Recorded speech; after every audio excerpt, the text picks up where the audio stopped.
Meteorologiya xizmati markazidan xabar berishlaricha, shu kecha kunduzi mamlakatimizda havo o'zgarib tursa-da, yog'ingarchilik kutilmaydi. Sharqdan sekundiga 7-12 metr tezlikda shamol esib, kechasi 5-10, kunduzi 23-28, shimol va janubiy hududlarda kechasi 7-12, kunduzi 25-30 issiq bo'ladi. Toshkentda havo Bunchalar go'zalsiz. Sharqdan sekundiga 3-8 Nima? Assalomu alaykum. Assalom. Nima? Men siz zerikib qolmadingizmi?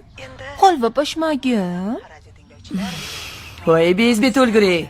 Nimaga qaytib kelding? Bor chiq uyimdan. Bor. Chiq.